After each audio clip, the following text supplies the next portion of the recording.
ಸಾಕ್ರೆಟಿಸನ ಶಿಷ್ಯ ಕ್ರೇಟೋ ಅಂತಿದ್ದ.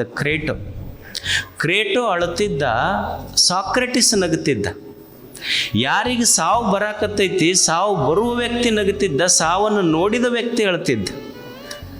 ಸಾಕ್ರೆಟಿಸನ ಶಿಷ್ಯ ಕ್ರೇಟೋನಿಗೆ ಅನಿಸ್ತಿತ್ತು, ನನ್ನ ಗುರು ಸಾವಿನ ಸಮೀಪ ಬಂದಾನಲ್ಲ, ದುಃಖ ಆಗ್ತಿತ್ತು. ಸಾಕ್ರೆಟಿಸ್ ಕೇಳ್ತಾನೆ ಕ್ರೇಟೋನಿಗೆ, ಶಿಷ್ಯನಿಗೆ, ಅಲ್ಲ ನೀ ಯಾಕೆ ಅಳಾಕತ್ತೀಯಲ್ಲ, ಚಿಂತೆಯೊಳಗದಿ ಅಂತ. ಆವಾಗ ಕ್ರೇಟೋ ಹೇಳ್ತಾನಲ್ಲ, ನಿಮಗೆ ಅನಿಸುವಲ್ದೇನೋ, ನಿಮಗೆ ಸಾವು ಸಮೀಪ ಆಗೈತಿ, ಸಾವ ಬಂದೈತಿ, ಇನ್ನು ಸ್ವಲ್ಪ ಕ್ಷಣಕ್ಕೆ ನೀವು ಸಾಯ್ತೀರಿ, ಮತ್ತು ನಿಮಗೆ ಚಿಂತೆ ಅನಿಸುವಲ್ದೇನೋ. ತತ್ವಜ್ಞಾನಿ ಸಾವನ್ನು ನೋಡಿದ, ಸಾವಿನ ಸಮಯದಲ್ಲಿಯೂ ಸಹಿತ ಅವನ ಉತ್ತರ ಹೆಂಗಿತ್ತು ಅಂದ್ರೆ, ಚಿಂತೆ ಮಾಡಬಾರ್ದು ಅಂತಿದ್ರು.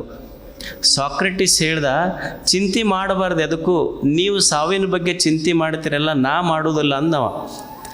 ಕ್ರೇಟೋ ಕೇಳ್ತಾನಲ್ಲ, ಸಾವ ಬಂದರೂ ನೀವ್ಯಾಕೆ ಚಿಂತೆ ಮಾಡುವಲ್ರಿ ಅಂತ.